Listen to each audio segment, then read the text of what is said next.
So today we're going to have two panels. The first panel is going to be from our early researchers representing different parts of the world, and we're going to be talking about what kind of barriers are there to open access publishing in regions, and importantly, how local governments and local institutions have tried to deal with these barriers and whether they're working from a researcher's perspective or not.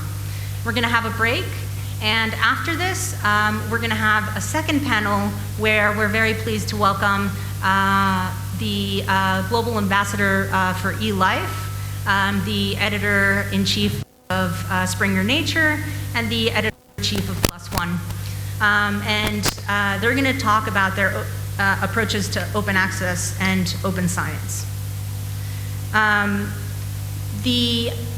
Both panels will proceed with a short introduction of all the panelists. Then we're going to ask some big picture questions, but we've left a lot of time for you guys to ask questions. We're all researchers. We've all faced these open science, open access sort of problems, and so this is a way to ask about what the future of open access publishing might look like, what journals are doing to prepare for that future, and really to think about how that reflects on us as researchers and how we feel about that. So we really encourage you to start thinking about questions. We all have pads and pens, so write down whatever comes to you. So before we go into panel one, I want to say that the Open Science Group is looking for new members. If you want to sign up, we have a sign-up sheet on that side of the hallway. And also, we are also looking for short interviews from you guys and from our group members and also from our panelists about what you think the biggest potential is for improvement in open science in the near future or in the long-term future. You can talk to Jim about the interviews. He's right there. And they all have to take place before lunch. So just tell him that you're interested, and he'll organize it. Yeah? So today, for the first panel, I'll be moderating. And the second panel, Abel will be moderating, and he'll introduce himself. But I'm very pleased to welcome our panelists for this first half. They are Dr. Luciana Balboa, who's Associate Researcher in Infectious Diseases at the Institute of Experimental Medicine in Buenos Aires. She is also the current lead of the Young Academy of Argentina, and she's a current member of the GYA. We also have Chandra Shekhar Sharma. He is a professor at the Indian Institute of Technology in Hyderabad, and a current member of GYA. And we have Ben Stewart, who is actually doing his PhD at the International Cooperation Department of the German Institute of Development and Sustainability, where he studies full adoption of open access models. And so I'm very pleased to welcome you. So go ahead and introduce yourself.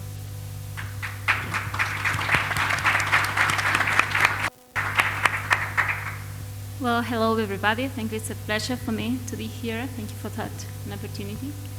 And well, the fact, as Steffi has said, it's the fact that I work in biomedicine as an early career researcher in Latin America has deeply influenced my interest in open access, since I work in one of the fields that is most affected by the article processing charges, by the APCs, and in which there are not so many options or alternatives of other modalities of open access, at least of high impact journal factors.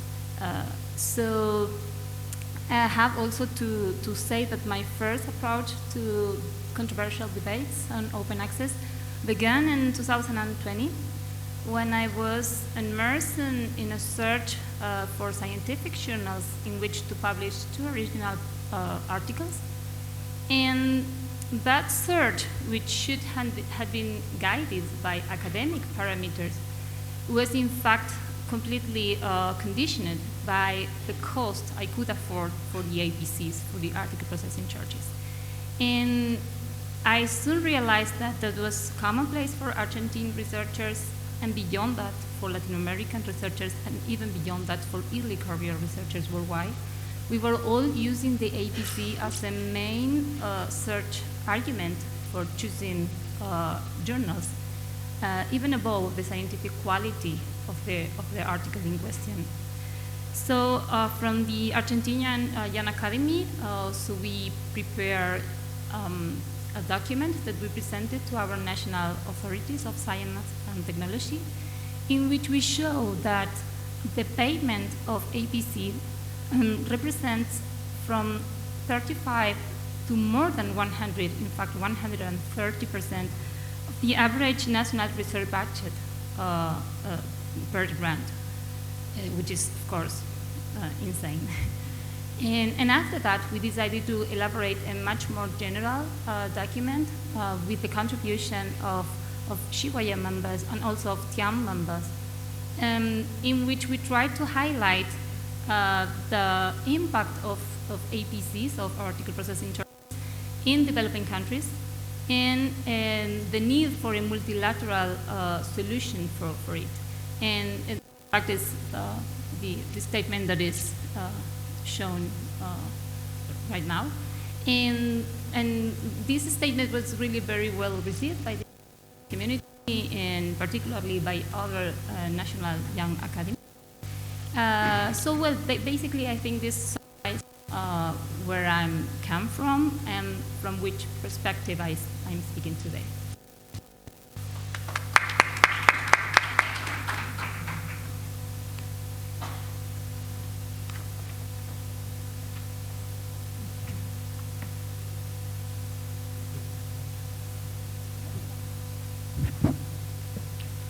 Very good morning, everyone. So I'm Professor of Chemical Engineering at Indian Institute of Technology, Hyderabad, and currently I'm also serving as a Dean of Research at my institute. I was chairing the Indian National Young Academy of Science, INYAS, from last 2 years to 2022, and currently I'm a member of GYA, and recently I've been invited to the IIUP board member Open Access IIUP publication Nano Express. So today, what we are discussing about the open access or open science, when we talk about the open science, which is not just limited to the open access, it is much broader context in which we need to look into. Open access publication is just one aspect of it. When we talk about the open science or science for all, it also encompasses the open data, the open methodology, the open research, open peer review, and of course the open publication or open access of the publications. So during my chairmanship of the Indian National Young Academy of Sciences, we have worked on this white paper, which was Open Science, Challenges, Possible Solutions, and the Way Forward. I will be to share this article with all of you, in which we have comprehensively discussed this issue and also suggested the way forward for that. So when this open science or science for all concept was conceptualized, that was basically having a very noble theme that science is accessible to all, not to a particular class of the people. But what we see now, I think we need to revisit the whole concept. That's what I think that today's panel discussion we will be focusing on. Now, it's not that first time we are talking about it. There are global initiatives on the open access in last 2 decades or so, and we have the initiatives which are listed, like Budapest Open Access Initiative in 2001, the famous Berlin State in 2003. Of course, this and very platform European Research Council (ERC) has taken initiative, coalition initiative 2018. I'm just quoting that with effect from 1 all scholarly publications on the results from the research funded by the public or private grants provided by the national, regional, international research councils must be published in open access journals on open access or immediately available through open access countries without embargo. However, we need to see where we are because this was supposed to be in 2021, but we need to really look into it. Then, other than that, there have been some recommendations by UNESCO on this subject, as well as the Declaration on Research Assessment. I represent India here, so there are in India as well. Some of them listed here. National from the Ministry of Education are available freely available. Vigyan Prasar body, which is a science communication body that maintains all its publication in the digital library free access mode. Recently, the University Grant Commission, where all universities are part of it, initiative Shodh Ganga, which is basically all the PhD thesis in India be on this particular portal and will be open to all to read. So this is a UGC initiative, and in fact, this has been connected with the university ranking in India. So it is kind of mandatory for the institutes, if they want to be in the ranking system, they have to put all the PhD thesis on this portal. All the science academies in India, including the Indian National Science Academy or Indian National Academy of Engineers, they have most of the publications open access. And there is an advocacy group in India, Open Access OAI, which is a self-driven project, and that is basically promote and create the awareness about the open access, open data, and open education in general. So, science or open access, what are the problems, especially for the young career researchers' point of view? First, of course, is the associated cost, what I talked about, APC charges, and there is not just APC charges, but there is, I mean, who will pay the charges? Whether it is funding agencies, institutes, or the government, which is the tech.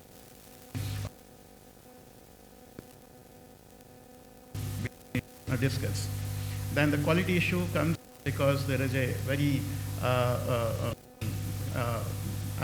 popular thing that either publish or perish. So now when we talk about that, because most of the research assessments are based on your publications, and that is where you have where in terms of you come from the peer review process.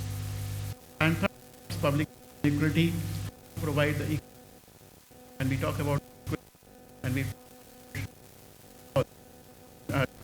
equal opportunities for all the countries to disseminate their science. That's where we need to focus.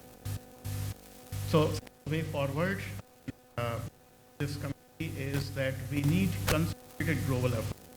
And I think that is where the Global Young Academy and young academies come forward. And I feel about academies to take the lead in this direction and forward. We have preprint servers, for example, some of them are quite popular.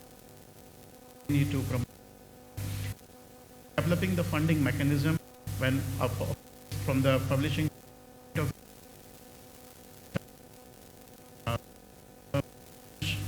when we talk about the subscription-based models, not the open access, but when we want to go for the open access models, we need to find some kind of corpus funds that individual researchers are utilized for that. APC, again, it has to be something realistic, reasonable. We know that there are some journals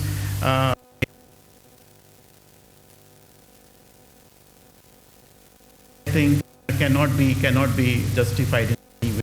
So one has to come up with or reasonable. Once so can the Indian, for example, in this case, can they negotiate with the publishing house and the government pays for the subscription, and then within the country this is made available to everyone, all the population. This is one way in which there is some kind of middle path for the publishing house as well as the individual research. And not the least, there is a question of legality, ethical issues with the Sci-Hub, but I think we need to understand how they have. Okay, so can we have some legality? Can we provide legal pathways for these Sci-Hub? That's something we need to think, and again, this community need to find a solution towards that.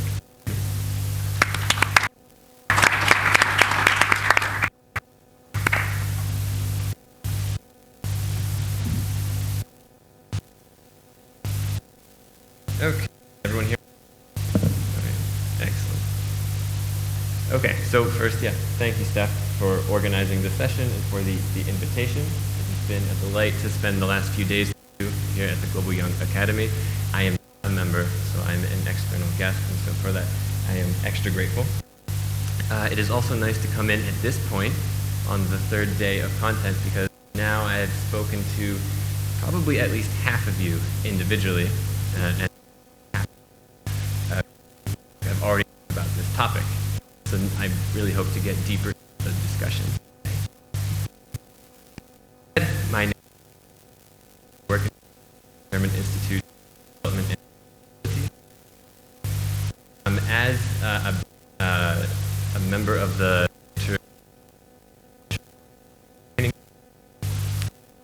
a researcher and so I do sociological research on development practices. And so in this case, science and technology policy in different world regions. And we'll explain in the next slide how digitalization intersects with science policy and how one manifestation of that is open.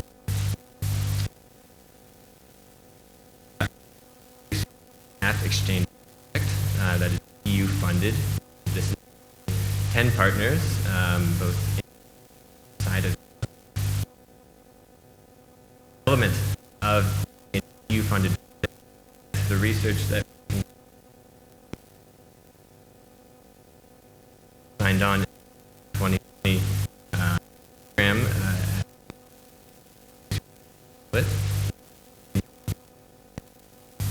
commissioned Horizon Europe program, which was the successor of Horizon 2020. Science is a pillar of the program.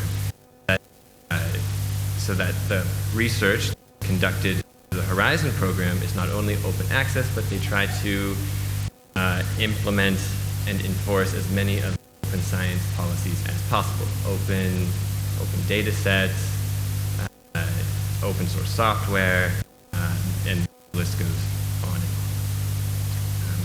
So as was said, I am still writing my PhD dissertation. So this is with the University of Bonn, but facilitated by the German Institute of Development and Sustainability. And I'm under the direction of Dr. Anna-Katharina Hornage.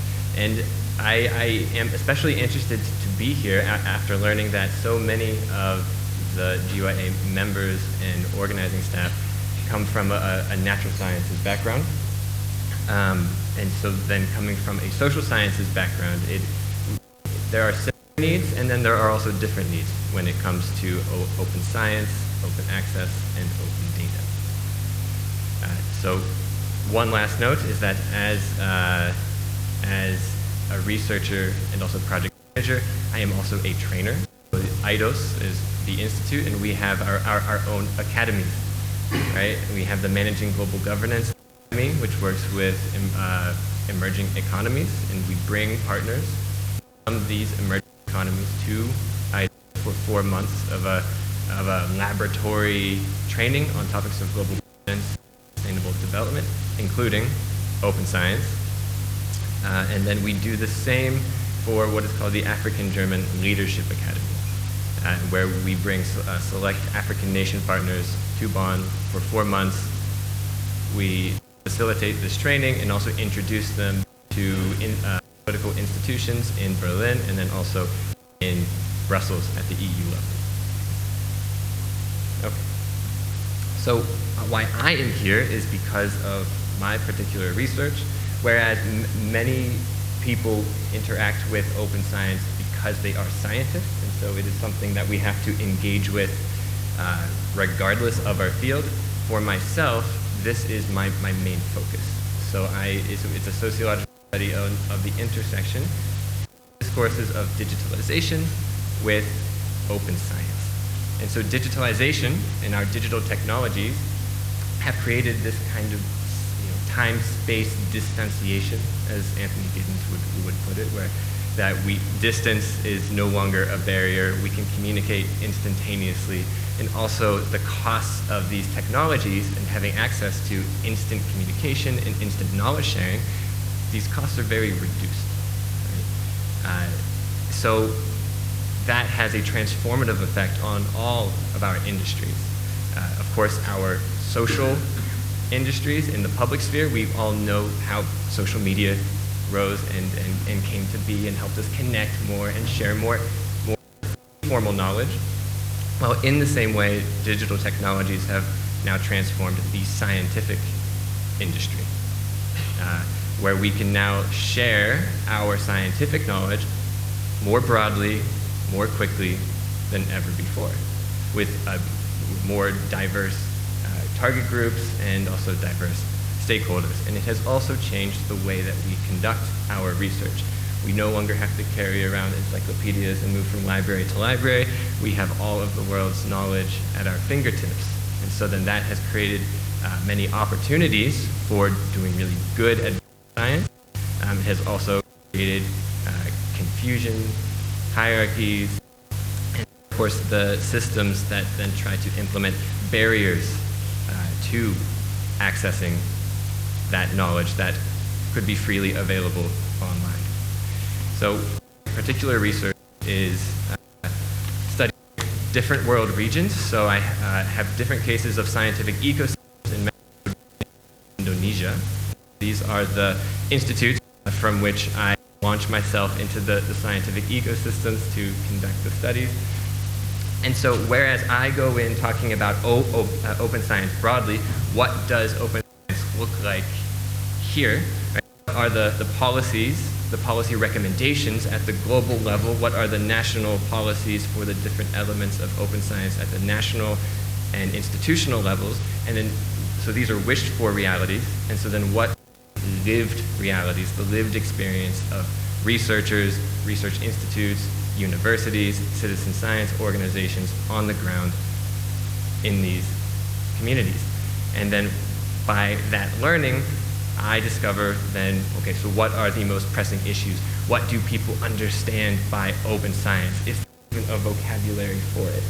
And whenever I bring up the topic of open science, the number one thing that people talk about is open access. Right? Usually the knowledge about open science starts with open access.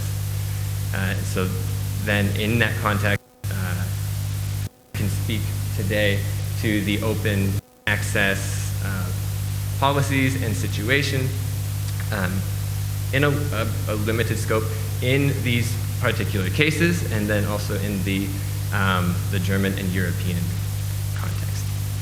So yeah, with that, that's a bit about me, a bit about what I do. I look forward to your questions and engaging with the other speakers on the topic. Thank you.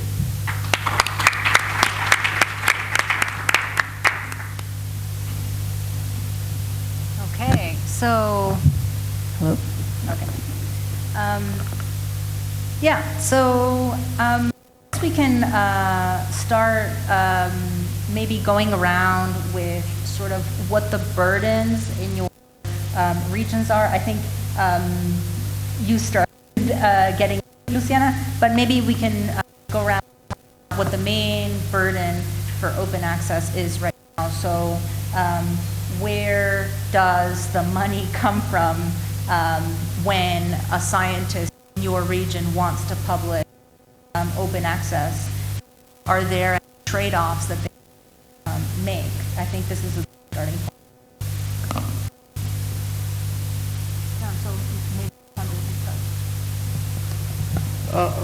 See, currently, if you see in India, generally most of the research is publicly funded. So most of the is coming from the taxpayers' money. And it becomes very awkward that the same public which is paying for our research, they're not able to have the access to the outcome of our research. So in that way, of course, the government has taken a few steps, like they are now supporting some of the open, this APC charge for the publications. However, as I mentioned in my introductory remarks, that the APC charges are sometimes too much, even for a government or for an individual researcher. For example, generally the cost of a typical project in India is something around 50,000 USD. Now, out of 50,000 USD, if I have to give 10,000 USD for the open access publication charges, I think it's not justifiable. So there are some support mechanism available, but in order to make it justifiable, I think the publishing houses, they need to come up with a more justifiable, more reasonable policy in terms of fixing the charge. Another point I would like to mention here, which is again a little, I mean, India is a little difficult position in that, because we are the major country which is producing number of research papers. I think third, at least in my area of nanotechnology, we are number third. But and as per the World Bank ranking, India is in the low and middle income countries. But the same kind of analogy when it comes to the APC charges waiver off. So Indian researchers are hardly any public charges, although they belong to the low and middle income countries. So in that way, there is a kind of some anomaly, or I would say something which you need to read, because if you are defining, because World Bank is an organization accepted by all the at the global level, then publishers also should need to follow and in that way have a clear-cut policy on of the APC charges, because it's from the developing countries. So what I would like to say is that yes, I understand that there are some expenses involved in running. The other major elements, if you go maybe even slightly higher, is the need for some of the faculty to publish. And I follow some of the, overseas, without naming specific regions or countries, and I see some of the discussions. And the discussions that I see, stuff that we never talk about in the US, and I don't even understand it all. Some of it was mentioned, who's the publisher, and is it Q1 or Q3? I don't even know what a Q1 or Q3. When I publish, I go to the best journals in my area. They're known, the name of the journal is known, and I publish there, I submit my papers there. But I want to raise this even higher level. That demand that comes from the faculty to publish in these open access journals that can give you something really quick comes from even a more from a setting that they are essentially in, and that setting doesn't promote 100% concentration on research like we have, for example, in the US or in other countries. Most of the faculties in the area that I know work as consultant. They barely go to the university. The graduate students teach their classes, and because their pay at the university is very low. So if you take a slightly higher level, these predatory journals exist because of higher policies and pay rates from the governments to faculty, and pushing the faculty to focus on consulting and other things, ended up creating this. So a policy change, and I'm not saying I have the solution, but I'm saying a policy change needs to go even beyond the graduate student requirements for publishing to, what are the government increase the pay rate and make faculty focus on research and push that as part of the progression in research. Thank you.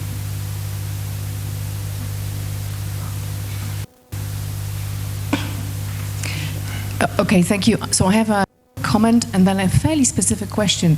So in my comment, I just want to say +1 to Alina, who just left the room, on the need to absolutely diversify the way we evaluate researcher contribution to the research ecosystem. We all know this, we at Nature have been writing about this actually for decades, that we have to diversify because, of course, the output of a researcher is so much more than the papers that they produce.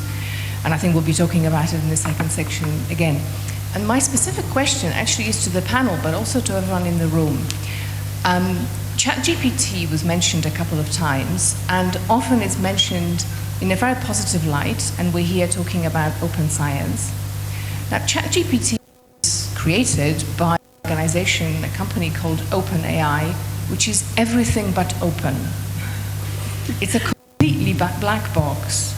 How do we feel about applying this kind of tool and this kind of technology? Now, of course, that is not to say that we cannot have truly open AI tools, but at the moment we're talking about ChatGPT. How do you feel about applying that tool in the context of open science? Thank you. Answer your question. Well, I have my own assessment. So ChatGPT is based on the data which is already in the internet domain, and on that it is having a kind of data set, and it is populating based on our own information. This is consolidating its database further. I have my concern that, for example, maybe down the line, 5 years, 10 years, what if the ChatGPT becomes the subscription-based or the chargeable?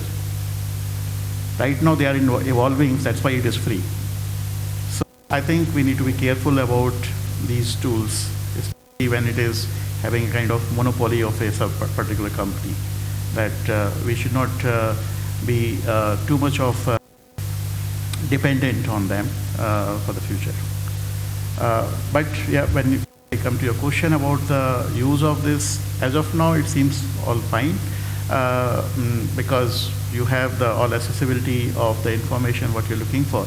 But it also gives you another challenge, how to control the plagiarism based on the GPT information. So again, it's an open question. I don't have any answer for that how to address the plagiarism issue from these tools. Have a comment regarding the research assessment practices. There are already initiatives for this, and GYA is highly engaged in one of them. So we have actually representation in the Coalition for Advancing Research Assessment, and with the Scientific Excellence Working Group, we have been working with this. And the coalition now has over 500 members. Right now, mostly in Europe, but some members from Latin America and Africa already. And if you want to learn more about it, and it's open for all universities or research-associated organizations that are not for profit to join, you can come to the Scientific Excellence talk on Friday and learn more about it. I'll be speaking about it. Thank you. And I think we need to close the session. I'm sorry, it's to go into the next one. Maybe we can thank our panel now, and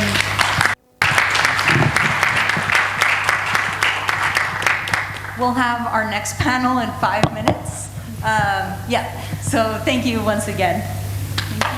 Yeah, and yeah, please approach us with more questions along the way. We will be around.